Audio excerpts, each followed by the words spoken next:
அனைவருக்கும் வணக்கம். இன்னைக்கு நம்ம ஃபைனான்ஷியல் அக்கவுண்டிங் அப்படின்ற சப்ஜெக்ட்ல இருக்கக்கூடிய ஒரு எக்ஸசைஸ் நமக்கான ஆன்சர் வந்து பார்க்கலாம். Chapter 2 the accounting cycle books and records, அதாவது books and records accounting cycle அப்படின்ற சாப்டர் கீழே கேட்டிருக்கக்கூடிய ஒரு எக்ஸசைஸ் நம்ம வந்து பார்ப்போம். Publication is Markam publication. இந்த கொஸ்டின் வந்து மார்க்கம் பப்ளிகேஷன் அப்படின்ற புக்கில் வந்திருக்குது. Page number is 2.89. Exercise number 1. Pass the journal entries in the following cases. So கீழே கொடுத்திருக்கக்கூடிய ரெண்டு டீட்டெயில்ஸை பேஸ் பண்ணி நம்ம எப்படி வந்து ஜேர்னல் என்ட்ரியை ப்ரிப்பேர் பண்ணலாம் அப்படின்றத பார்ப்போம். ஃபர்ஸ்ட் வந்து அமௌண்ட் ரிசீவ்டு ஃப்ரம் மன்மோகன். மன்மோகன் அப்படின்ற ஒரு பர்சன் கிட்ட இருந்து நம்ம என்ன பண்றோம் அப்படின்னா அமௌண்ட்டை வாங்குறோம். கம்பெனிக்கு உள்ள வருது அப்படின்னு அர்த்தம்.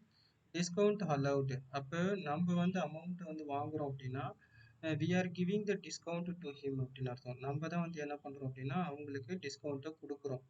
அப்போ அது வந்து டிஸ்கவுண்ட் அலவுட் அப்படின்றது வந்து discount is given by us to him. அது ஒரு 40 ரூபா.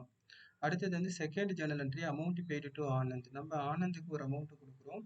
So he is giving discount to us. அப்போ ஆனந்த் வந்து என்ன பண்ணுறாரு அப்படின்னா நமக்கு டிஸ்கவுண்ட் கொடுக்குறாரு. இப்போ இந்த இடத்துல வரக்கூடிய டிஸ்கவுண்ட் அலவுட் அப்படின்றது வந்து discount received from Anand. Anand கிட்ட இருந்து நம்ம என்ன பண்ணுறோம் அப்படின்னா டிஸ்கவுண்ட்டை வாங்குறோம். ஸோ இது வந்து நம்ம இங்கே முக்கியமாக தெரிஞ்சுக்கக்கூடிய விஷயம். அதுக்கப்புறம் ஜென்ரல் திங்ஸ், அந்த கோல்டன் ரூல்ஸ் வந்து 3 கேட்டகரிஸ் ஆஃப் த ரூல்ஸ் வந்து நமக்கு வந்து வரணும். இதில் மன்மோகன் அப்படின்றது வந்து நேமு. அப்போ ஃபர்ஸ்ட் வந்து நம்மளுக்கு என்ன ஆகும் அப்படின்னா அப்போ ஏதாவது ஒரு நேம் பர்சனோட நேம் இருக்கு அப்படின்னா பர்சனல் அக்கவுண்டிங் ரூல்ஸ் வந்து நம்மளுக்கு அப்ளை ஆகும். அப்போ பர்சனல் அக்கவுண்டிங் ரூல்ஸ் வந்து என்ன அப்படின்னு பார்த்தோம்னா debit the receiver, credit the giver. அப்போ இந்த இடத்துல ஃப்ரம் மன்மோகன் அப்படின்னும் போது மன்மோகன் கிட்ட இருந்து நம்ம வாங்குறோம். அப்போ என்ன பண்றாங்க அப்படின்னா நம்ம வாங்குறோம். அப்போ பணம் உள்ள வருது. அப்ப யாரு குடுக்குறாங்க? இந்த மன்மோகன் இஸ் கிவிங். அப்போ மன்மோகன் வந்து நமக்கு வந்து குடுக்குறாரு. அப்ப கிரெடிட் த கிவர். மன்மோகன் அக்கவுண்ட் வந்து என்ன பண்ணணும் அப்படின்னா கிரெடிட் சைடில் வைக்கணும் அப்படின்னு அர்த்தம். Next what we received. நம்ம என்ன ரிசீவ் பண்றோம் அப்படின்னு பார்த்தோம்னா what we receive means cash. அப்போ கேஷ்ன்றது one of the real accounts category. அப்போ there are three categories of accounts. அப்போ 3 விதமான அக்கவுண்டிங் ரூல்ஸ்ல ஃபர்ஸ்ட் வந்து நேம் வந்து வருது அப்படின்னா அது வந்து பர்சனல் அக்கவுண்ட்ஸ் ரூல்ஸ் வந்து அப்ளை ஆகும். செகண்ட் வந்து நாமினல் அக்கவுண்ட்ஸ் ரூல்ஸ். தேர்ட் வந்து பார்த்தீங்க அப்படின்னா அது வந்து ரியல் அக்கவுண்ட்ஸ் ரூல்ஸ். இப்போ இங்கே அமௌண்ட் ரிசீவ்ட் அப்படின்றது அமௌண்ட் அப்படின்னா அமௌண்ட் மீன்ஸ் கேஷ். அப்போ கேஷ்ன்றது one of the current assets. அப்போ real accounts relates to asset. அசெட்ஸை வந்து ரிலேட் பண்ணக்கூடியது மட்டும்தான் வந்து நமக்கு ரியல் அக்கவுண்ட்ஸ் ரூல்ஸ் அப்ளை ஆகும். அப்போ cash is one of the assets category. அப்போ அசெட்ஸ் அப்படின்னும் போது கேஷ் உள்ள வருது. அப்போ கேஷ் என்னது? இப்போ ரியல் அக்கௌண்ட்ஸோட ஃபார்மேட் வந்து என்னது? நமக்கு வந்து debit what comes in, credit what goes out. அப்போ பணம் உள்ள வருது. அப்போ cash comes into our organisation. அப்போ கேஷ் அக்கௌண்ட் டெட்டார். அப்போ யார் கொடுக்குறாங்க? Who gives that money? அப்போ மன்மோகன் வந்து கொடுக்குறாரு. அப்போ கிரெடிட் த கிவர். அப்போ கேஷ் அக்கௌண்ட் டெட்டார் டு மன்மோகன் அக்கௌண்ட் கிரெடிட்டார் அப்படின்ற கான்செப்ட்ல வரும். நெக்ஸ்ட் வந்து டிஸ்கவுண்ட் அலவுட். இந்த டிஸ்கவுண்ட் அலவுட் அப்படின்றது வந்து என்ன அப்படின்னா நம்ம cash when we receive the money from someone we give the discount to the giver. யாருக்கு வந்து கொடுக்குறாரோ கேஷ் கொடுக்குறாரோ அவருக்கு வந்து நம்ம என்ன பண்றோம் அப்படின்னா டிஸ்கவுண்ட்டை கொடுக்குறோம். அப்போ இந்த இடத்துல டிஸ்கவுண்ட் நம்ம ஆஃபர் பண்ணும்போது தட் மீன்ஸ் லாஸ் அப்படின்னு எடுத்துக்கலாம். அப்போ லாஸ் அப்படின்னும் போது நாமினல் அக்கௌண்ட்ஸ் ரூல்ஸ் வந்து அப்ளை ஆகும். நாமினல் அக்கௌண்ட்ஸோட ரூல்ஸ் வந்து என்னது? Debit all the expenses and losses, credit all the incomes and gains. அப்போ டிஸ்கவுண்ட் அலவுடுன்றது one of the loss for us. அப்போ one of the losses for us அப்படின்னும் போது இந்த டிஸ்கவுண்ட் வந்து நம்ம என்ன பண்றோம் அப்படின்னா லாஸ்னா டெபிட் வைக்கணும். அப்போ அது செகண்ட் கேட்டகரி வந்து பாருங்க அமௌண்ட்டு. ஸோ இப்போ நம்ம ஃபர்ஸ்ட் வந்து நம்ம இந்த இதுக்கான ஜேர்னல் என்ட்ரியை நம்ம எப்படி அப்ளை பண்ணலாம் அப்படின்றத பார்ப்போம். நெக்ஸ்ட் வந்து அதுக்கடுத்து செகண்ட் கொஸ்டினுக்கான என்ட்ரி எப்படி அப்ளை ஆகுது அப்படின்றத நெக்ஸ்ட் பார்க்கலாம்.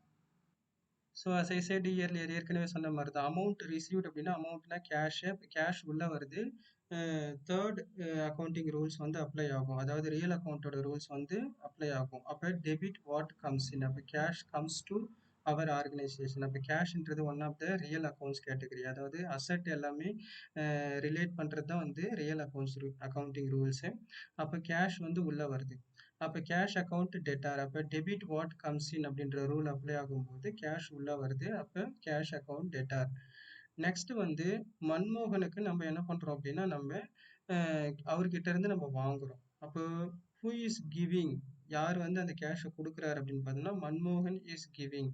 அப்போ மன்மோகன் வந்து நமக்கு கொடுக்குறாங்க. அப்போ கொடுக்கும்போது அப்போ கிரெடிட் த கிவர். அப்போ அமௌண்ட் வந்து கிரெடிட் சைடில் வைக்கிறோம். இந்த இடத்துல வந்து பாருங்க நம்ம கிட்ட கொஸ்டின்ல வந்து பார்த்தோம்னா கேஷ் ஆக்சுவலாக அவர்கிட்ட இருந்து வாங்குறது வந்து 1960 வந்து நம்ம வாங்குறதா சொல்லியிருப்பாங்க. ஆனால் இந்த இடத்துல நான் வந்து 2000 கொடுத்து வச்சிருப்பேன். ஏன் அப்படின்னா கொஸ்டின்ல வந்து ஒரு டிஸ்கவுண்ட் அப்படின்னு சொல்லிட்டு ஒன்று கொடுத்துருப்பாங்க. இப்போ கொஸ்டின்ல வந்து டிஸ்கவுண்ட் அலவுட். அப்போ நம்ம வந்து காசு வாங்கும்போது மன்மோகனுக்கு நம்ம என்ன பண்றோம்? We are giving the discount to him. மன்மோகனுக்கு நம்ம கொடுக்குறோம். அப்போ இது one of the losses category. அப்போ நாமினல் அக்கௌண்டிங் ரூல்ஸ் வந்து அப்ளை ஆகும். அப்போ debit all the expenses and losses. அப்போ டிஸ்கவுண்ட்ன்றது லாஸு. அப்போ அந்த 40 ருபீஸ் வந்து டெபிட் சைடில் வந்தது. அப்போ ஆக்சுவலாக மன்மோகன் கிட்டேருந்து வாங்க வேண்டிய அமௌண்ட் வந்து எவ்வளோ? 2000. அதில் நம்ம 40 ருபீஸ் வந்து டிஸ்கவுண்ட் நம்ம அவங்களுக்கு கொடுத்துட்டு நம்ம என்ன பண்ணுறோம்? அதை வந்து கழிச்சு காமிச்சிக்கிறோம். அப்போ 40 ரூபாய்க்கு கழிச்சிட்டு மிச்சம் இருக்கக்கூடிய 1960 ருபீஸை வந்து நம்ம கேஷாக வாங்கிக்கிறோம் அப்படின்னு அர்த்தம். ஸோ இதுக்கான இன்ஃபர்மேஷன் தான் இங்கே வந்து நெரேஷனில் கொடுத்துருப்பேன். பீயிங் கேஷ் ரிசீவ்டு ஃப்ரம் மன்மோகன் and discount allowed to him. So மன்மோகன் கிட்ட இருந்து கேஷை வாங்கிட்டோம். நெக்ஸ்ட் வந்து ஒரு சம் அமௌண்ட், அதாவது 40 ருபீஸ் வந்து அவருக்கு டிஸ்கவுண்ட்டாக நம்ம கொடுத்துட்டோம் அப்படின்னு அர்த்தம். அடுத்தது வந்து பார்த்தோம்னா செகண்ட் ஜர்னல் என்ட்ரி வந்து பாருங்க, அமௌண்ட் பெய்டு டு ஆனந்த். இப்போ வந்து நம்ம வந்து அமௌண்ட் கொடுக்குறோம். அப்போ அமௌண்ட் கொடுக்கும்போது இங்கே வந்து பாருங்க ஆனந்த் வந்து பர்சன். அப்போ பர்சனல் அக்கௌண்ட்ஸ் ரூல்ஸ் அப்ளை ஆகும். அப்போ debit the receiver, credit the giver. அப்போ இந்த இடத்துல ஆனந்த் அப்படின்றவர் வந்து ஆனந்த் இஸ் த ரிசீவர். இங்க மன்மோகன் வந்து கிவரா இருந்தாரு. இப்போ இங்க ஆனந்த் வந்து ரிசீவர். அப்போ யார் கொடுக்குறோம்? We are giving the money to Anand. நம்ம கொடுக்குறோம். அப்போ ஆனந்த் வந்து ரிசீவர். அப்போ என்ன வாங்குறாரு? What he receives means cash received. அப்போ நம்ம கிட்ட இருந்து கேஷை வந்து அவர் வாங்குறாரு. அப்போ என்ன பண்றாங்க? இந்த இடத்துல வந்து debit the receiver, credit the giver. அப்போ ஆனந்த் அக்கௌண்ட்டை டெபிட் சைடில் வைக்கணும். அப்போ என்ன கொடுக்குறோம்? நம்ம கேஷ் கொடுக்குறோம். அப்போ டூ கேஷ் அது வந்து கிரெடிட் சைடில் போயிடும். இந்த இடத்துல வரக்கூடிய டிஸ்கவுண்ட்டுக்கு பேர் வந்து டிஸ்கவுண்ட் ரிசீவ்டு ஃப்ரம் ஆனந்த்னு அர்த்தம். ஆனந்த் வந்து நமக்கு டிஸ்கவுண்ட் கொடுக்குறாரு. அப்போ இது வந்து டிஸ்கவுண்ட் அலவுட் அப்படின்றது வந்து we are receiving the discount from Anand. Anand கிட்ட இருந்து நம்ம டிஸ்கவுண்ட்டை வாங்குறோம். அப்போ இது வந்து இன்கம் அப்படின்ற கேட்டகரிஸ்க்கு வரும். இது எப்படி அப்ளை ஆகுது அப்படின்றத பார்ப்போம். இப்போ இந்த இடத்துல வந்து பாருங்க, ஆனந்த் வந்து நம்ம கிட்ட இருந்து கேஷ் ரிசீவ் பண்றாரு. அப்ப பர்சனல் அக்கவுண்ட் ரூல்ஸ் வந்து அப்ளை ஆகும். Debit the receiver. அப்ப ஆனந்த் அக்கவுண்ட் டேட்டா இங்க நம்ம 6000 போட்டிருக்கோம். எதுக்காக அப்படின்னு பார்த்தோம்னா டிஸ்கவுண்ட் ரிசீவ்டுன்னு இருக்கும். அதாவது ஆனந்த் வந்து நமக்கு டிஸ்கவுண்ட் கொடுக்குறாரு. அது ஒரு 160 ருபீஸ். அப்ப அது வந்து கெயின். அப்ப credit all the incomes and gains. Nominal account rules வந்து அப்ளை ஆகும். அப்ப கிரெடிட் சைட்ல நம்ம என்ன பண்றோம்? 160 ருபீஸ் வந்து நம்ம மென்ஷன் பண்ணிடுறோம். நெக்ஸ்ட் வந்து வாட் வி கிவ். நம்ம என்ன கொடுக்குறோம் ஆனந்துக்குன்னு பார்த்தோம்னா கேஷ். அமௌண்ட்னாலும் கேஷ்னாலும் ஒன்று தான். அப்போ ரியல் அக்கௌண்ட்டோட ரூல்ஸ் வந்து அப்ளை ஆகும். ரியல் அக்கௌண்ட்டோட ரூல்ஸ் வந்து என்னது? Credit what goes out. எது வந்து வெளியில் போதோ, எந்த அசெட் வெளியில் போதோ அதை நம்ம கிரெடிட் சைடில் வச்சுக்கணும். அப்போ கேஷ் வெளியில் போகுது 5840. அப்போ நம்ம இப்போ பாருங்க, ஸோ டிஸ்கவுண்ட் ரிசீவ்டு அப்படின்றது இன்கம், கேஷ் வெளியில் போகுது. ரெண்டுத்தையும் நம்ம கிரெடிட் சைடில் வச்சுட்டோம். இப்போ டோட்டல் ஆட் பண்ணும்போது நமக்கு 6000 வந்து ஆக்சுவலாக ஆனந்துக்கு நம்ம கொடுக்க வேண்டியது. அப்போ ரெண்டு சைடும் பார்த்தோம்னா டேலி ஆகிடும். ரெண்டு என்ட்ரிலையும் அதே மாதிரி தான் இருக்கும். அப்போ நெரேஷனில் வந்து என்ன பண்ணிக்கலாம்? Being cash paid to Anand. ஆனந்துக்கு வந்து நம்ம கேஷை கொடுத்துட்டோம். அடுத்தது வந்து பார்த்தோம்னா டிஸ்கவுண்ட் ரிசீவ்டு ஃப்ரம் ஹிம். அப்போ என்ன பண்ணுறோம்? ஆனந்த் கிட்ட இருந்து நம்ம டிஸ்கவுண்ட்டை வாங்குறோம். அப்போ இந்த இடத்துல வரக்கூடிய டிஸ்கவுண்ட் அலவுடுக்கு பேர் வந்து discount allowed by Anand to us. நமக்கு கொடுக்குறாரு.